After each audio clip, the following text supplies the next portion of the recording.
পঞ্চায়েতে তালা ঝুলিয়ে বিক্ষোভ, অন্নপূর্ণা ভাণ্ডারের টাকা থেকে বঞ্চিত মহিলারা।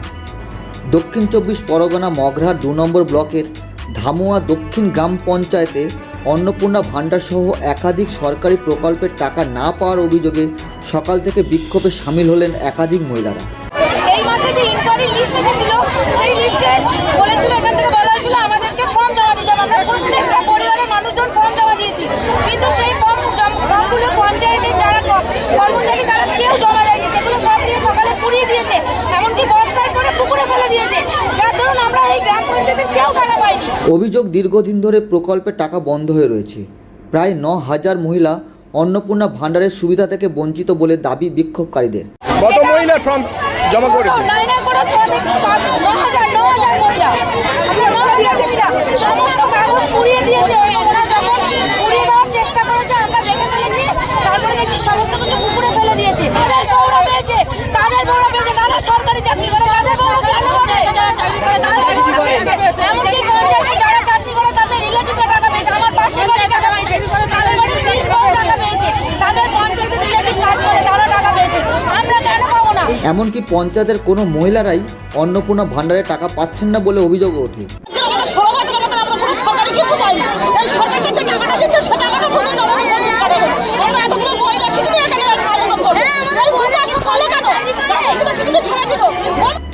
সকাল থেকে সন্ধ্যা পর্যন্ত পঞ্চায়েতের কার্যালয়ে তালা ঝুলিয়ে বিক্ষোভ চলতে থাকে। এই বিক্ষোভের মাঝে পঞ্চায়েতের কয়েকজন কর্মী ফিরালি শেখ, সম্রাট দাস ও সুদীপ্তকে স্থানীয় বাসিন্দারা আটকে রাখেন বলে জানা যায়।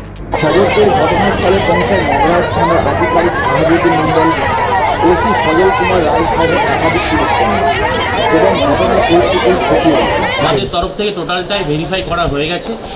কিছু পেন্ডিং আছে, ওই সামথিং 700 মতো পেন্ডিং আছে, ওটাও করে দেওয়া হচ্ছে। এই পর্যন্ত আমাদের অ্যাপ্রুভ লিস্ট 5,061 সামথিং 62 চলে এসছে, আর 1200 মতো অ্যাড হবে, আরও সেটা কালকের মধ্যে অ্যাড হয়ে যাবে। তাহলে আমাদের কোনো কিছু পেন্ডিং নেই, সবটাই হয়ে গেছে। আজ রাতের মধ্যে 100% হয়ে যাচ্ছে, আর কিছু পেন্ডিং থাকছে না। টাকা তো আমরা তো টাকা অ্যাপ্রুভ দেবো না, আমরা জাস্ট এখান থেকে ভেরিফাই করে বের করে দিচ্ছি। ভেরিফাই করে ইনকোয়ারি করে প্লাস ভেরিফাই করে এখান থেকে বেরিয়ে যাচ্ছে। এবার জেলা ওইটা কীভাবে কী করবে, কখন কি টাকা দেবে, সেটা জেলা জানে, সেটা আমরা জানি না। আমরা আমাদের এন্ড থেকে আমরা ক্লিয়ার করে দিচ্ছি, টোটালটাই কিছু থাকছে না পেন্ডিং। আচ্ছা, কিছু পেপার দেখলাম যে বাইরে অনেকে হাতে নিয়ে ঘুরছে, সেগুলো কিভাবে পঞ্চায়েত থেকে বাইরে? জানা নেই, কারণ সেটা কে এনেছে আদৌ, যারা এখানে এসছে লোকজন তারা নিয়ে এসে বলছে কি না আমি জানি না। তবে আমার পঞ্চায়েতে কোনো কিছু এদিক ওদিক হয়নি, সবটাই এখানে আছে, কোনো কিছু অসুবিধা নেই। এবং আমাদের কাছে যতটা ভেরিফাই হয়েছে, যতগুলো ফর্ম টোটালটাই আমরা এখানে ইনপুট করেছি এবং আমরা এখান থেকে অ্যাপ্রুভ করে বেরো করে দিয়েছি। আমাদের কাছে কোনো কিছু পড়েও নেই এবং আমাদের কাছে এমন কোনো তথ্য নেই যে আমাদের কাছে যেগুলো ভেরিফিকেশন হয়ে এসছে আমাদের এন্ডে, যেগুলো এগুলো অ্যাপ্রুভ, এগুলো রিজেক্ট, যাই হোক, সেগুলো কোথাও এদিক ওদিক পড়ে আছে এরকম কোনো ইনফরমেশন আমার কাছে নেই। সবটাই আমাদের পঞ্চায়েতে রিজার্ভ আছে, ঠিক আছে।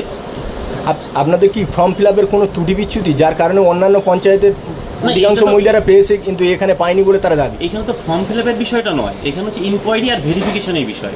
টোটালটাই আমরা প্রসিডিওর মেনটেন করেই করেছি এবং আর কিছু নেই, আমাদের সবটাই অ্যাপ্রুভ হয়ে গেছে। মহিলাদের দাবি, অভিযোগের সঠিক সমাধান না হওয়া পর্যন্ত এই আন্দোলন চলবে। ধামুয়া থেকে বৈশাখী দত্তের রিপোর্ট, SD ওয়ার্ল্ড নিউজ।